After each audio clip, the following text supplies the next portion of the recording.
We're out of 64, and they can't find another place to put them, and they put them in our region again. So I thought that was crazy, but I'm sure they had a good reason to do it. Well, they put them with Florida State. I don't know if that. I have no idea. You know, I like when I see who we're playing, what time we're playing, I lose interest after that. We're playing Saturday at 11 o'clock, and I'll let the assistant coaches worry about who we're playing after that. How about having Quinnipiac up here? California time. 8 o'clock California time? Yeah. What's that mean? Who's in California? Think Katie Lou's gonna wake up in time? We practice at 11 every single day. If she's not awake, she won't play. So if I were her, I'd wake up. So, what about having Quinnipiac up here? You're going to wear a shirt, Quinnipiac shirt again?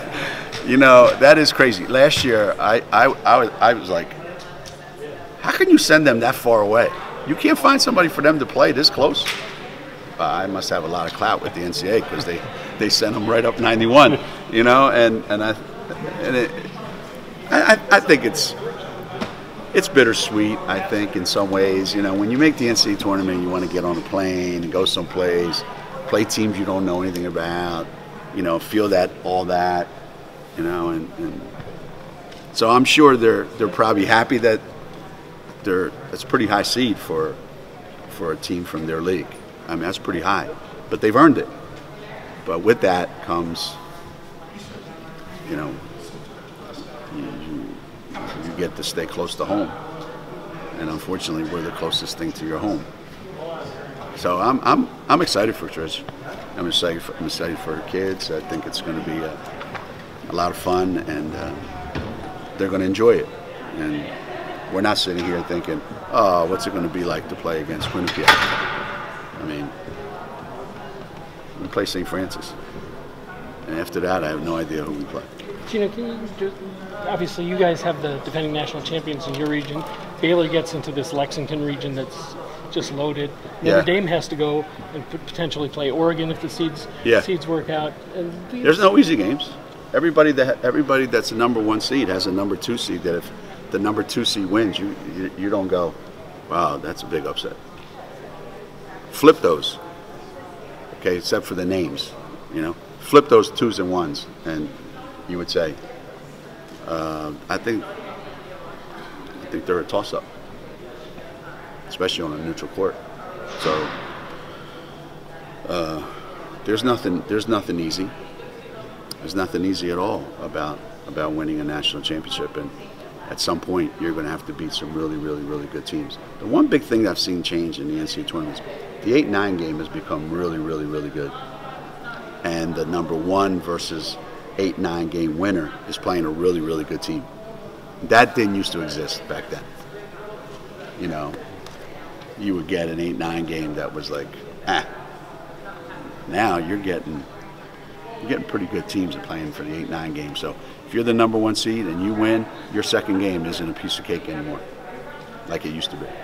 There's also, I can't remember the last time you had 2 mid-major conferences with at-large bids. You got Dayton, you got Buffalo, who are both at-large bids from mid-majors. Well, what does that say? You know, there's a lot of good basketball being played at the mid-major level. And if they go out and they play really good teams, and, you know, you got to reward them. You know, this idea that a team can finish, you know, 18-12 or 18-13 in their league and get a 10 seed or 9 seed or 11 seed, that's like, why?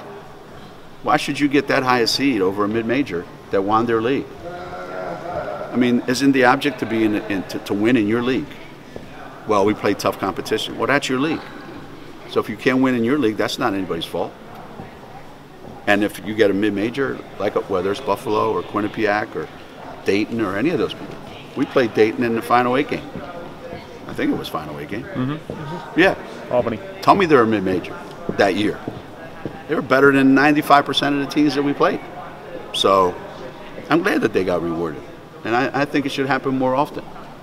I really do. And you know, I think, who's in it? South Dakota State? They the Jackrabbits? Yeah. Go ahead. Yeah. Go ahead. Play them and then tell me they're a mid-major team. Yeah. Good luck with that. When did you figure out with Crystal that everything with her is different? Did it happen when you went overseas, or did it happen early in practice? No, it happened here way before that. It happened before we left for Europe. So it was more of her attitude was different, her approach was different, the way she carried herself was different, the way the other kids on the team responded, it just was different. It was like, I'm the point guard, and I'm going to do what I'm going to do. Whereas last year she was walking around going, I don't know what to do, so I'm not going to do anything. On this team, there's award winners everywhere. She's not going to get anything, but no. I mean, how important is she to everything that you do? Well, if they would have taken this vote at the end of November, you think she would have got something? She was probably the best player on our team in November. But she hasn't been able to practice. And, that happens. And, you can't practice. It's hard to get better. It's hard to keep your rhythm and your timing. And she struggled with that. And she's hopefully a little bit healthier. You saw her in the tournament. She played well in the tournament. She made the all-tournament team, right? Yeah. Yeah. I mean, she played great in the tournament. And we get her some rest. And now it's hopefully, she has to play well on Saturday. And then hopefully she'll play well Monday. Then we got another week off, I hope. So it sets up right for somebody who's struggling a little bit. Does her practice time go up now because you have that time Well, off? she came out of the tournament a little bit banged up. She just, it just comes and goes, Like sometimes it'll feel great, other times it won't. And we just have to, monitor it and do the best we can. But we're certainly not the same team without her out there. I mean, we're just not. Because when she's not out there, we have to lean way more heavier on Lou, and then Lou has to take up a lot of that slack, and that's a lot. It's a lot for Lou to do, to get 20-some and still be able to distribute the ball the way Crystal does and all that. So. This is the third time in 4 years the NEC champ gets you. Is that kind of like in the contract that I you win don't the know. NEC, you get I to don't go know. Pay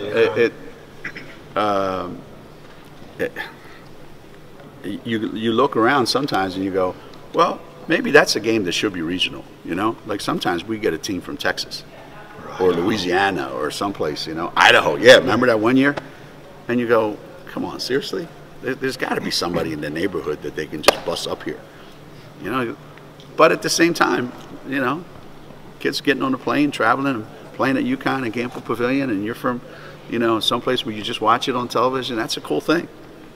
So there's a purpose for everything, I guess. What's your approach when you watch a bracket unfold? Kind of. It used to be. I used to be really. Anxious, and then I would get upset when I saw the bracket because I always thought, it's probably right after I got done watching, Oliver Stone's Kennedy movies or something. I was in my conspiracy theory mode. That, everybody's out to get you. But the last 10 years or so, I just watch it and I just kind of shake my head and go, okay, this is what we got. That doesn't mean, those are the four. That doesn't mean those are the four that are going to be standing in Albany. So you just kind of look at it and, and the interesting thing is when you look at the bracket, you look at 1 through 3, 4, 5, 6, 7, 8, and you go, wow, look at it. You don't have to beat all 8 of them. When you look at them, you go, oh my God. And you go, well, you don't have to beat all 8 of them. 4 of those are going to get knocked out the first day. So don't worry about it. It'll be all right, You just got to, just same with us. People say, oh my God, you got Connecticut, South Carolina. Well, you don't got to beat all of us. You just got to beat one of them. That's it.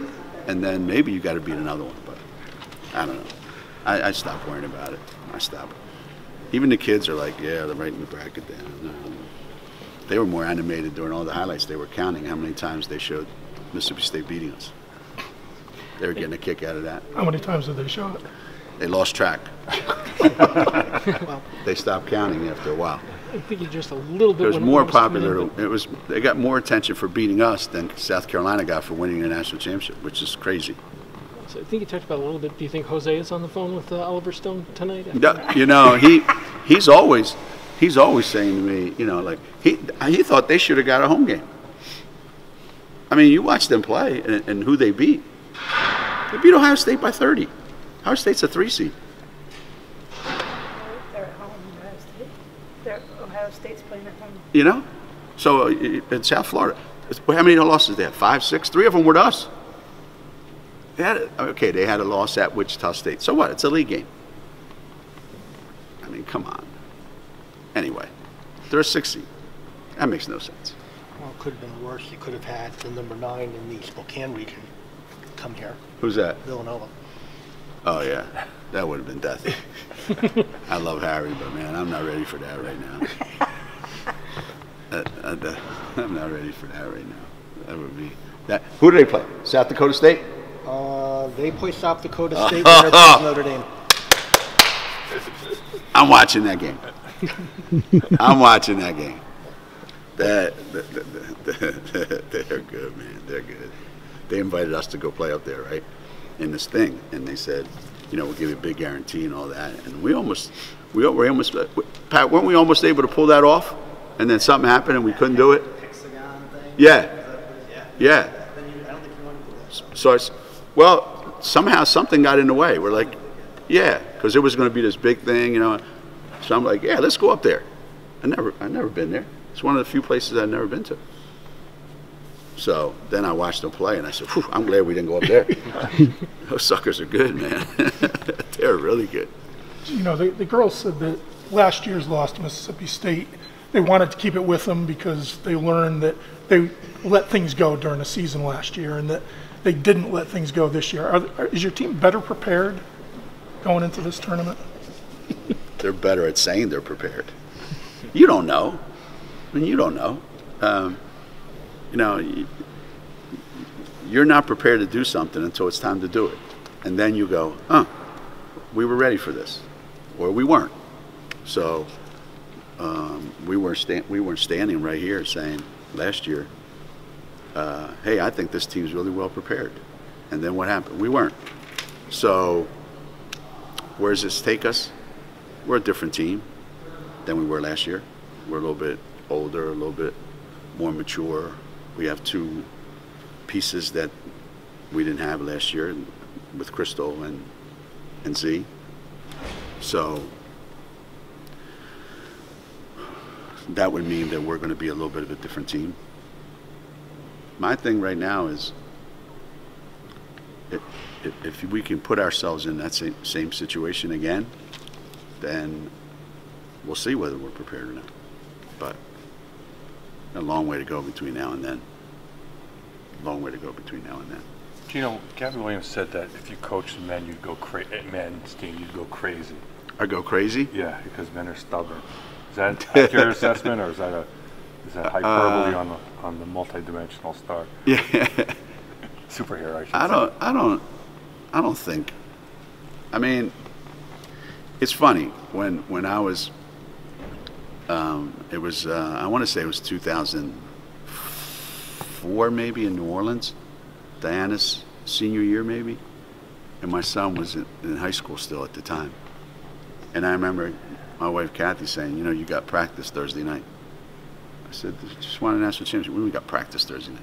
Well, you know, you should go help that team. I go, why? Why would I want to do that? She goes, because, you know, go.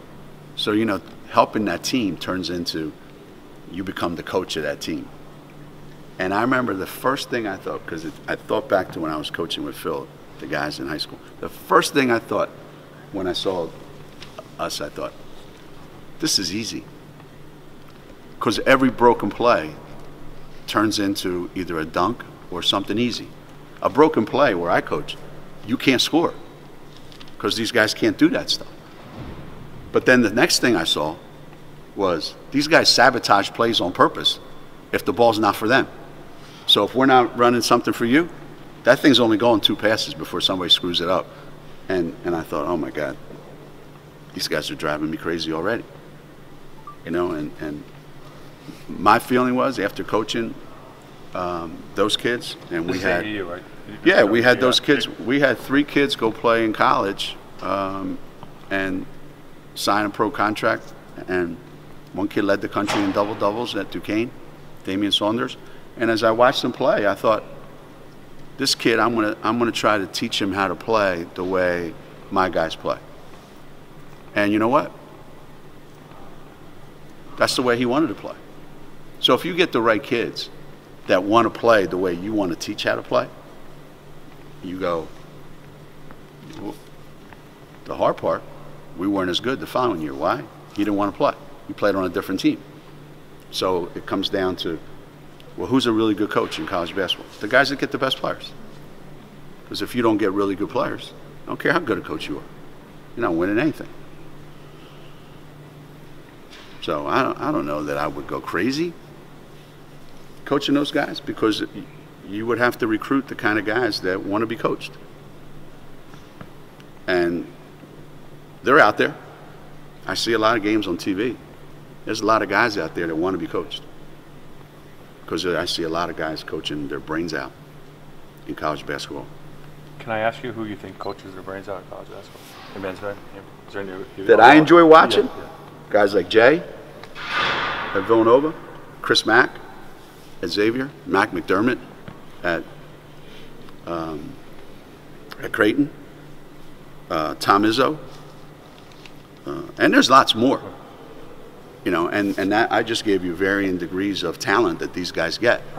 So, you know, there's lots of guys that get first-team All-Americans, and they're hard to coach. And there's guys that get mid-majors, and they're hard to coach. It's hard to win with mid-majors, but there's a lot of guys winning with those guys. I mean, 2 of the top 4 seeds in men's college basketball are Villanova and Xavier. Who would have figured? Because they're not the Power 5 elite, so to speak, that everybody talks about all the time. So this goes to show you, in men's college basketball, there's a lot of kids that are really good players, that want to be coached, that go to those schools, that'll kick your ass in a heartbeat. So, but to be clear, your interest in coaching the men, because it's obviously what they're going to talk about, your interest in being a men's coach or even the men's coach here would be what? None? None. No, not at my age right now. No. No. I got to come here. I get to do whatever I feel like doing. If I do that, I got to start all over like I'm 35 years old again. Kill myself. I mean, would I do it? I could do it. Would I enjoy doing it? I would enjoy it. Do I want to do it? No. Are you hoping Becky Hammond gets the Colorado State men's job so you can go down and help Popovich out? Yeah. Right. Yeah, forget men's this thing. Go coach the NBA. Go sit behind the bench and just sit there? It's a pretty good deal. I just think that, you know, I want to say, I think Chris Mack, you have to look this up, I'm not sure. I think his first job was coaching girls high school basketball. I think it was, yeah. Yeah. I look, Yeah. When you're really good at what you do, it doesn't matter what you're coaching, as long as you know what the hell you're talking about. You know, what, people aren't going to respect you because you coached women's basketball? I mean, people respect somebody after they listen to them and they see, what's this guy going to show me? Can this guy make me a little bit better? Can this guy show me how to win? And can this guy improve? Can it help me improve as a player? They don't care where you come from. They don't care what you look like. They don't care what your background is. At least the guys that I know, that's how they think. That's how they think. You know, those kids, those guys that played in the summer league that Becky coached in, and they won in the summer league. What they look at and go, this woman can't tell me what to do. Sure she can. You want to play? Then you better listen to her. Do you know It's the same. Do you know her well enough to say Yeah. she would be a good coach? Absolutely. At Colorado State? Well, you don't know that. You don't know any of that stuff. Anytime you hire somebody in a job, you don't know what they're going to do. Is she qualified? Yes. Okay. Yes. I mean, as qualified as who? I mean, to me, you're qualified if you're really good and somebody gives you an opportunity. That means they think you're qualified. What you do when you get there, that remains to be seen. I mean, how many coaches have been hired to go, oh, that's a great decision. You can't miss with that guy. And 5 years later, that guy's fired. Trust me, I know a lot about this. I've been in those situations a lot in my career. Early in my Connecticut career, when I thought, there's a lot of places I could go to. I'm just waiting for that phone call that never came. And then I saw who some of these people that were hired, and they're all gone. And I'm still here.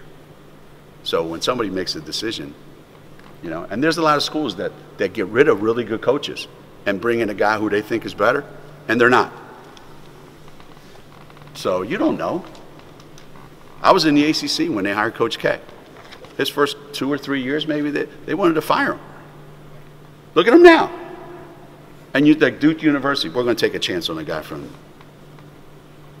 the military academy. Yeah, that's a great choice. How do you know? You don't know. You don't know. All you can do is take a look and say, hey, I think this person is the right person for our job, and then go with it. You don't know. You just keep your fingers crossed.